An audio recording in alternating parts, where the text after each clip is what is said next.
इस वीडियो में मैं आपसे बात करूंगा अधीनस्थ बोर्ड यानी कि RSMSSB बोर्ड द्वारा अभी अभी सूचना सहायक भर्ती परीक्षा के स्क्रूटनी फॉर्म को लेकर नोटिस जारी किया गया है। कब से स्क्रूटनी फॉर्म स्टार्ट होंगे, कौन कौन से डॉक्यूमेंट उसमें अपलोड करने हैं, डॉक्यूमेंट अपलोड करते समय किन बातों का ध्यान रखना है, ये सभी जानकारी इस वीडियो में दूंगा। इसलिए वीडियो को बिना स्किप के कंप्लीट देखें। वीडियो पसंद आए तो वीडियो को लाइक करें, चैनल जरूर सब्सक्राइब करें और ये PDF आपको हमारे टेलीग्राम ग्रुप पे देखने को मिलेगी, जिसका लिंक नीचे डिस्क्रिप्शन में दिया हुआ। अगर अभी तक आपने ज्वाइन नहीं किया तो आप जाके ज्वाइन कर सकते हो। तो चलिए वीडियो स्टार्ट करते हैं। वीडियो स्टार्ट करने से पहले एक बार वीडियो को लाइक कर लीजिए और चैनल जरूर सब्सक्राइब कर लीजिए, क्योंकि जब आपका 17 अक्टूबर को स्क्रूटनी फॉर्म का लिंक एक्टिव होगा तब मैं आपको स्टेप बाय स्टेप प्रोसेस करके बताऊंगा कि आपको किस तरह से अपने फॉर्म में डॉक्यूमेंट है, दस्तावेज है, वो अपलोड करने हैं। और भी सूचना सहायक भर्ती परीक्षा के DB से रिलेटेड यानी कि अब स्क्रूटनी फॉर्म स्टार्ट हो जाएंगे, उसके बाद विभाग है वो दस्तावेज का शेड्यूल भी जारी कर देगा।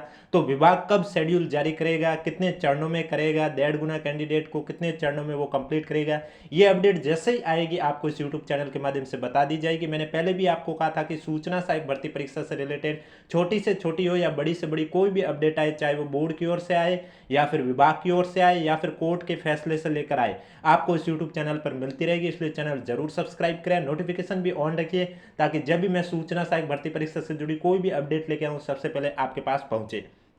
तो चलिए वीडियो स्टार्ट करते हैं। वीडियो स्टार्ट करने से पहले एक बार वीडियो को लाइक कर लीजिए और चैनल जरूर सब्सक्राइब कर लीजिए। और मैं बताने जा रहा हूं आपको कौन कौन से दस्तावेज आपको किस क्रम में अपलोड करने हैं। तो जैसे कि आप देख सकते हैं यहाँ स्पष्ट रूप से लिखा हुआ है कि सूचना सहायक भर्ती 2023 ऑनलाइन विस्तृत आवेदन सह परिनिरीक्षा फॉर्म के सामान्य दिशा निर्देश, यानी कि स्क्रूटनी फॉर्म भरते समय आपको किन बातों का ध्यान रखना है। तो आप देख सकते हैं यहाँ स्पष्ट रूप से लिखा हुआ है कि सूचीबद्ध सभी स्टूडेंट को सूचित किया जाता है कि ऑनलाइन विस्तृत आवेदन सह परिनिरीक्षा फॉर्म दिनांक 17 अक्टूबर से 23 अक्टूबर तक खोला जाएगा। यानी कि आपके स्क्रूटनी फॉर्म के लिए जो लिंक एक्टिव होगा वो 17 अक्टूबर को एक्टिव होगा, जो कि 23 अक्टूबर तक एक्टिव रहेगा। मैंने पहले भी आपको कहा था कि आपको 7 से 8 दिन का ही समय मिलेगा स्क्रूटनी फॉर्म के लिंक एक्टिव का, उससे ज़्यादा समय नहीं मिलेगा। और आप देख सकते हैं यहाँ आपको 6 दिन का समय दिया जा रहा है, यानी कि 17 अक्टूबर से लेकर 23 अक्टूबर के बीच आप स्क्रूटनी फॉर्म है वो SSO ID के माध्यम से फिल कर सकते हो। वो कैसे फिल करना है वो जैसे ही लिंक एक्टिव होगा कल मैं आपको बता दूंगा। यह स्पष्ट रूप से लिखा हुआ है, इसलिए चैनल जरूर सब्सक्राइब करें। ऑनलाइन विस्तृत आवेदन सह परिनिरीक्षा फॉर्म के साथ मूल दस्तावेज को ऑनलाइन आवश्यक रूप से अपलोड किए जाने हैं तथा स्टूडेंट द्वारा निर्धारित शुल्क का भुगतान भी ऑनलाइन ही किया जाएगा। यानी कि स्क्रूटनी फॉर्म है, इसमें आपको डॉक्यूमेंट अपलोड करने हैं, उसके साथ साथ आपका शुल्क भी लगेगा, वो भी आपको ऑनलाइन ही देना होगा। आगे लिखा हुआ स्टूडेंट ऑनलाइन विस्तृत आवेदन के साथ निम्नलिखित आवश्यक मूल दस्तावेजों को स्कैन करवाकर रंगीन स्कैन दस्तावेज ही अपलोड करना सुनिश्चित करें। यानी कि आपको जो भी डॉक्यूमेंट अपलोड करने वो रंगीन दस्तावेज अपलोड करने हैं। कोष्टक में क्या लिखा हुआ है आइए बात करते हैं। नोट ई मित्र कियोस्क द्वारा गलत सूचना या दस्तावेज अपलोड किए जाने की स्थिति में यदि आवेदक की पात्रता प्रभावित होती है तो इसकी संपूर्ण जिम्मेदारी आवेदक की ही होगी। अतः यह सलाह दी जाती है कि विस्तृत आवेदन फाइनल सबमिट करने से पूर्व दर्ज की गई सूचनाओं और अपलोड किए गए दस्तावेजों का मिलान अभ्यर्थी स्वयं कर लेवे। इसमें बाद में किसी प्रकार का संशोधन स्वीकार नहीं किया जाएगा। यानी कि अगर आप अपने आप नहीं करते हो, ई मित्र पर जाकर आप ये स्क्रूटिनी फॉर्म फिल करवाते हो, तो अगर ई मित्र वाले से कोई भी गलती होती है तो जिम्मेदारी आपकी ही मानी जाएगी। इसलिए ई मित्र वाला फाइनल सबमिट करें उससे पहले आप देख लीजिएगा एक एक चीज़ सही है, जहाँ जो चीज़ पूछी गई है वहाँ पर वही चीज़ अपलोड की गई है। क्योंकि अगर एक बार गलती हो गई और उसने फाइनल सबमिट भी कर दिया तो उसमें आपको संशोधन का मौका नहीं दिया जाएगा। एप्लीकेशन फॉर्म में संशोधन का मौका दिया जाता है, लेकिन स्क्रूटनी फॉर्म में कोई भी संशोधन का मौका नहीं दिया जाता है। अब आपको कौन कौन से डॉक्यूमेंट किस क्रम में अपलोड करने हैं तो आप देख सकते हैं। सबसे पहले दे रखा है अंक पत्र और प्रमाण पत्र सेकेंडरी, यानी कि 10th क्लास का आपको अंक पत्र और प्रमाण पत्र अपलोड करना है।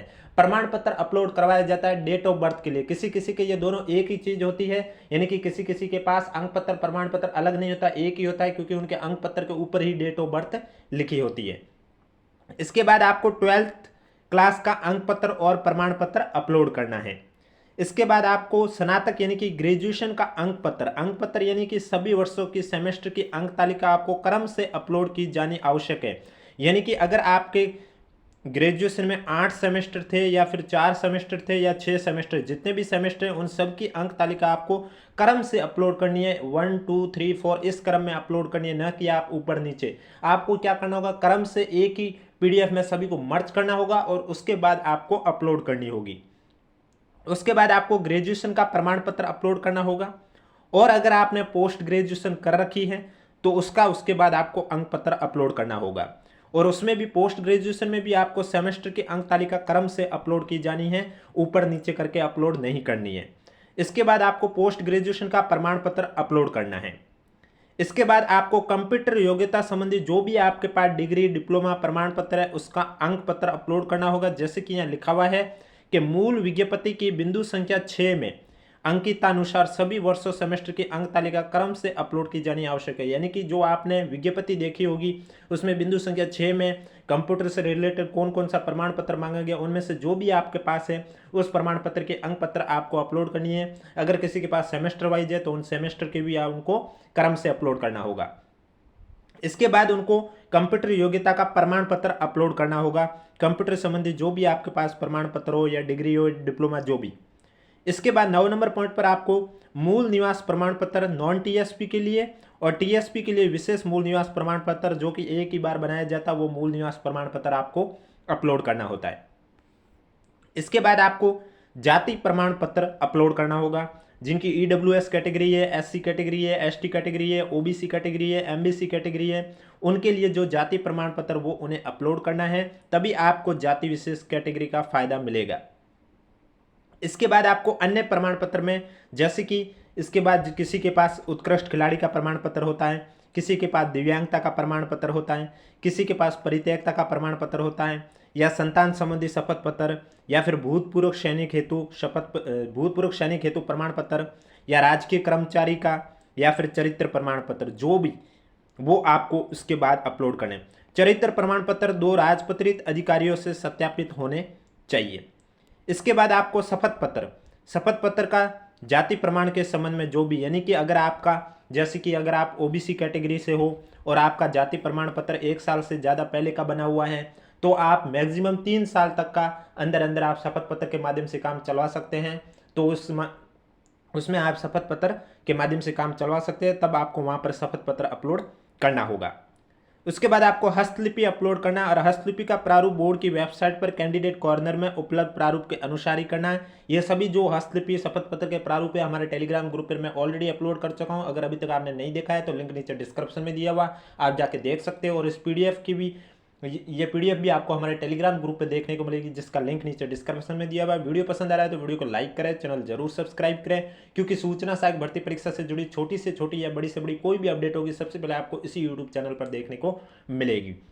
और कहीं पर भी आपको देखने की जरूरत नहीं। बहुत स्टूडेंट होते हैं जिन्हें समय पर अपडेट नहीं मिल पाती है, तो उन स्टूडेंट से यही कहूँगा कि सूचना सहायक भर्ती परीक्षा से जुड़ी आप समय समय पर अपडेट जानना चाहते हो तो हमारे चैनल से जुड़े रहिए, चैनल जरूर सब्सक्राइब करें और नोटिफिकेशन भी ऑन रखिए। इसके बाद आपको शपथ पत्र है वो अपलोड करना होगा। उपयुक्त दस्तावेज स्वयं द्वारा जांच कर अपलोड करवाए जाने और फर्जी दस्तावेज पाए जाने पर आवश्यक कार्रवाई किए जाने के संबंध में जो शपथ पत्र अपलोड करवाया जाता है वो आपको अपलोड करना होता है। और ये शपथ पत्र का जो प्रारूप है ये भी आपको बोर्ड की वेबसाइट पर कैंडिडेट कॉर्नर में उपलब्ध प्रारूप के अनुसार स्टाम्प पर नोटरी से सत्यापित होना जरूरी है। अब आगे लिखा हुआ है जो कि विभाग द्वारा जारी किया गया सूचना सहायक भर्ती परीक्षा 2023 में स्क्रूटिनी फॉर्म भरने हेतु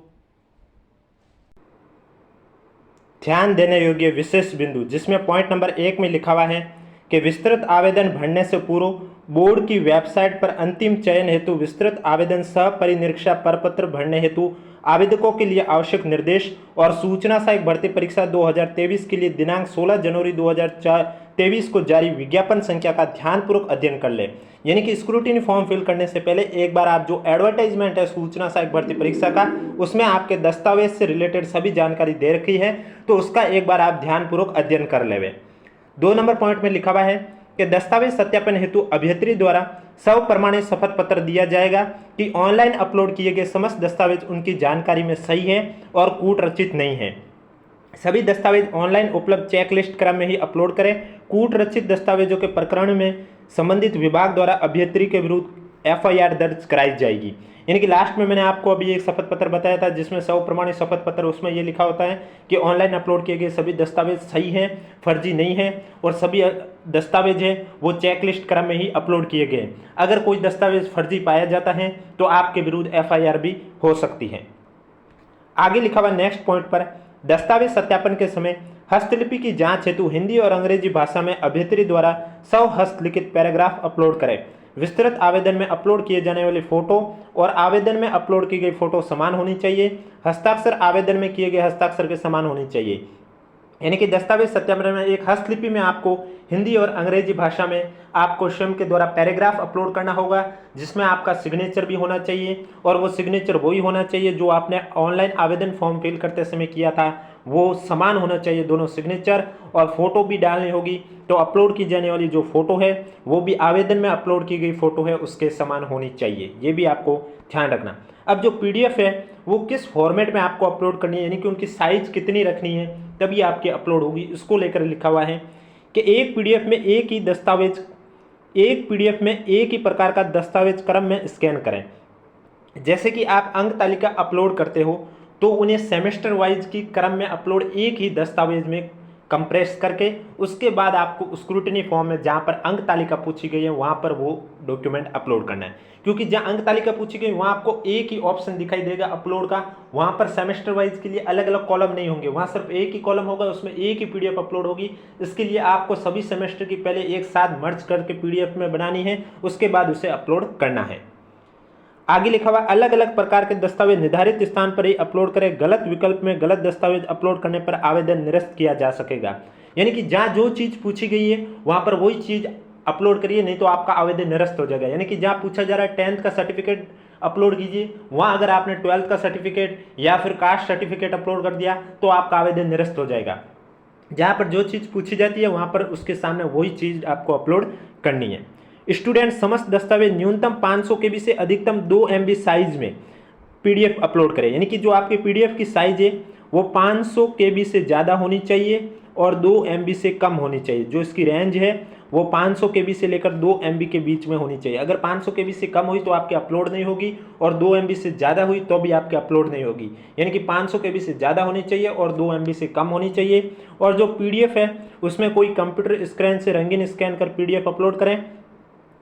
black and white blur filter लगाए गए या फिर मोबाइल से स्कैन किए गए टेढ़े मेढ़े वाटरमार्क ऑनलाइन वेब टूल का प्रयोग करके श्रिंक किए गए अस्पष्ट दस्तावेज के पीडीएफ मान्य नहीं होंगे। यानी कि जब आप पीडीएफ मर्ज करते हो, एक कंप्रेस करते हो, उसके बाद एक बार ओपन करके देख लेना पीडीएफ में जो डॉक्यूमेंट अपलोड किए गए वो सही क्रम में है और जो डॉक्यूमेंट अपलोड किए वो सही रूप से स्पष्ट दिखाई दे रहे या नहीं दे रहे। अगर ब्लर आ गए स्कैन या फिर उसमें कोई फिल्टर लगा होगा या कोई वाटरमार्क लिखा होगा तो फिर आपका दस्तावेज है वो निरस्त कर दिया जाएगा। इसलिए आपको इस बात का ध्यान देना जरूरी है। अतः आवेदन में समस्त सूचनाएं पूर्ण विवेक से सोच समझ कर भरें, जांच कर ही दस्तावेज अपलोड करें। सभी दस्तावेज जांच करने के बाद ही अपलोड करें, पहले ना करें। देख ले सभी के, हाँ भाई जो पीडीएफ डाली है, जो चीज़ पूछी गई उसी की पीडीएफ है, पीडीएफ ओपन करके देख लीजिए, जो अंदर लिखा हुआ वो सभी स्पष्ट रूप से दिखाई दे रहा है, टेढ़े मेढ़े नहीं है, सब सही होने के बाद ही अपलोड करें। स्टूडेंट को उक्त में त्रुटि होने पर किसी प्रकार का पत्राचार नहीं किया जाएगा, ना ही सुधार आने का। अगर आपके स्क्रूटिनी फॉर्म में कोई मिस्टेक होती है तो आपको कोई भी पत्राचार नहीं किया जाएगा, कोई भी आपको सूचना नहीं मिलेगी और न ही आपको सुधार करने का अन्य कोई अवसर प्रदान किया जाएगा। इसलिए फाइनल सबमिट करने से पहले एक बार सही तरह से चेक कर लेना कि जो आपने आवेदन अपलोड किए हैं वो सभी सही है। इसके बाद नेक्स्ट पॉइंट पर लिखा हुआ है ऑनलाइन पोर्टल से संबंधित किसी भी तकनीकी समस्या के लिए बोर्ड के दूरभाष संख्या पर संपर्क करें। पात्रता जांच और दस्तावेज के संबंध में विभाग के दूरभाष संख्या और ईमेल आईडी पर संपर्क करें। यानी कि अगर आपके स्क्रूटिनी फॉर्म में कोई समस्या आ रही है तो आपके यहाँ बोर्ड के दूरभाष संख्या दे रखे हैं, वहाँ पर कांटेक्ट कीजिए। और दस्तावेज के संबंध में अगर आपको कोई सूचना चाहिए, आपकी कोई समस्या आ रही है तो उसमें आप ईमेल आईडी जो विभाग की दे रखी है वहाँ से आपको कॉन्टैक्ट करना है।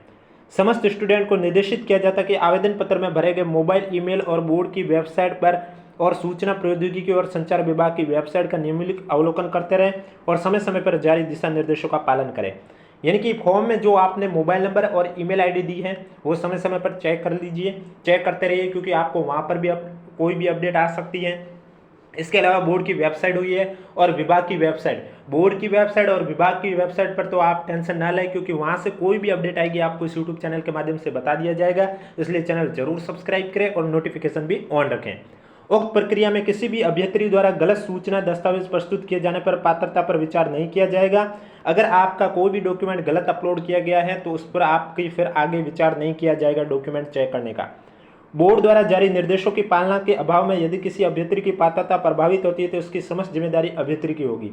अगर बोर्ड द्वारा जारी निर्देशों की पालना में कमी रह जाती है स्टूडेंट द्वारा और फिर उसकी पात्रता प्रभावित होती है तो ये जिम्मेदारी स्टूडेंट की ही होगी।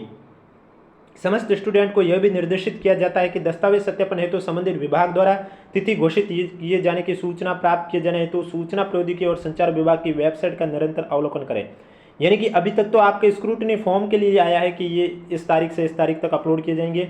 अब जो डीवी का शेड्यूल है वो विभाग जारी करेगा और विभाग द्वारा जब भी ये अपडेट आएगी सबसे पहले आपको इसी यूट्यूब चैनल पर देखने को मिलेगी। इसलिए चैनल जरूर सब्सक्राइब कर लीजिए, क्योंकि विभाग आपको मालूम है, मैंने मॉर्निंग में भी बताया कि 1.5 गुना का शामिल किया जा रहा है। अब 1.5 गुना कैंडिडेट का डीवी है वो कितने चरणों में कराता है, कब से शुरू करेगा, ये विभाग की ओर से जब भी नोटिस आएगा आपको इस यूट्यूब चैनल के माध्यम से बता दिया जाएगा।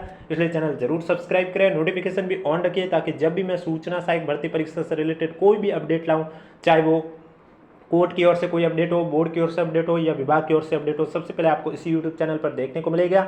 और इसकी पीडीएफ आपको हमारे टेलीग्राम ग्रुप पे देखने को मिलेगी, जिसके लिंक नीचे डिस्क्रिप्शन में दिया हुआ। अगर अभी तक आपने ज्वाइन नहीं किया तो आप जाके ज्वाइन कर सकते हो।